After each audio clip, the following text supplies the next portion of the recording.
I'm AJ Fox. Wouldn't it be nice if you could control the weather? You could make it rain whenever you wanted to. You could increase the power output of hydroelectric plants or bring life-giving water to thirsty crops of the San Joaquin Valley. This is the sort of goal of pluviculturists. Pluviculture means rain harvest, so a pluviculturist is one who harvests rain from the sky. Well, that's what the word means, but that's not exactly how it works. Current scientific techniques only help Mother Nature along. You could say they modify the weather, and that's why they call it weather modification. And currently, the most popular form of weather modification is cloud seeding. Before we get into the actual modification of the weather, we need to know how rain happens naturally. Nature's been using its own devices to create rain since the beginning of time. Rain is made in one of two ways: the collision coalescence process or the Bergeron process. The collision coalescence process occurs in warm clouds. Warm clouds are clouds with temperatures above the freezing level. Within these warm clouds exist millions upon millions of tiny water droplets.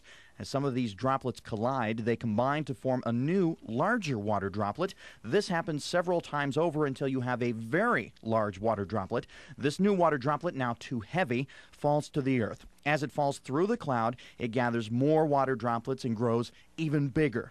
It eventually becomes so big it tears itself apart, creating two smaller droplets from the original. These spin-off droplets continue to fall, colliding with other tiny water droplets and growing bigger again, and so on and so forth. Before you know it, you've got rain. Keep in mind, millions of these collisions have to happen in order to form one droplet heavy enough to fall to the earth. So only clouds with lots of available water will be rainmakers. This is the type of storm that would happen in tropical regions. The Bergeron process, which was named after the scientist who discovered it, Tor Bergeron, uses cold clouds, clouds with temperatures below freezing. Droplets in a cold cloud are called supercooled because they are below freezing and yet not frozen. That's what freezing nuclei are for.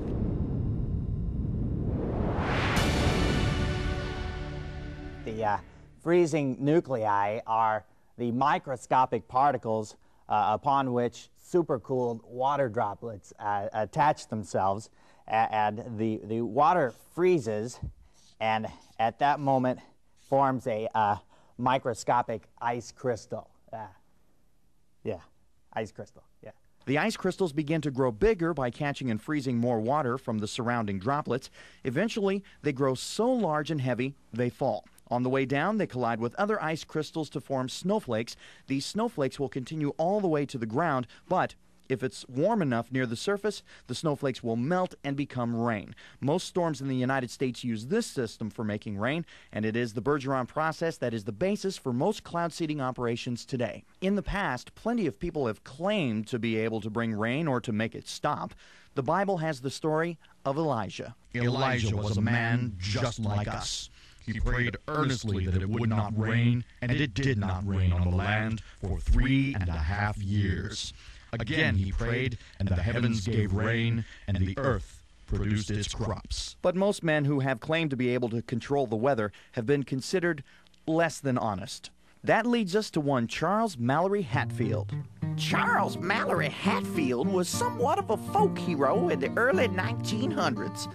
Reports say Hatfield had made rain for farmers of eastern Oregon, the San Joaquin Valley, and even brought additional moisture to the Klondike. True, they didn't need the rain for farming in the Alaskan wilderness. They needed it for mining gold. But Hatfield's claim to fame was in San Diego, California. The city council in December of 1915 decided to hire Hatfield to make rain in the face of a severe drought. The council and Hatfield haggled a bit and settled on a $10,000 flat fee for filling up the Moreno Reservoir. Cash on delivery, of course. It wasn't quite a month later that this picture was taken. More than a dozen folks died in the storm of early 1916. The deluge caused millions of dollars in damage to surrounding towns. The city council, which by that time was in quite a twist about it, and refused to pay. It wasn't long after that Hatfield decided selling sewing machines was a better business to be in. Hatfield, like all so-called rainmakers, was and is to this day considered a con man, and that's how Burt Lancaster played it in the 1957 movie The Rainmaker. Listen, fella, if you know we lost some cattle, you ought to know what killed them. Drought. Ever hear of it? Never hear of it. That's all I hear. Wherever I go, there's drought ahead of me. But when I leave, behind me, there's rain. Rain! I think this man's crazy. That's what I am, crazy. I woke up this morning and I looked at the world and I said to myself, the world's gone completely out of its mind. And the only thing that'll set it straight is a first-class A #1 lunatic. Well, here I am, folks, crazy as a bedbug. Did I introduce myself? The name is Starbuck, Rainmaker. Although Hatfield is the most famous, some other so-called rainmakers have had their moment in the spotlight. For instance, this Fresno Bee article from the year 1952 mentions an Egyptian visitor to the Central Valley named Sudi Wheat Pasha, who claimed to have the power to change weather. Most of us automatically think of Native Americans when talking about rain dances, but cultures all over the world have connected rituals to the need for rain. But even that's not quite right. The people who still perform rain dances today think of it as more of a seasonal ceremony rather than the creation of rain through some kind of spell. It's not this mystical, occult, magical thing that occurs. The rain dance brings rain. It's just kind of a misinterpretation to say that it's like a cause and effect thing, okay, or to say that it's like a mathematical thing. Well, you do this and all this will always result. Cloud seeding is the leading practical application of the science of weather modification, but it almost never came into being. Like most great discoveries, cloud seeding was stumbled upon. Our story now takes us to Schenectady, New York, the location of the GE Research Laboratory.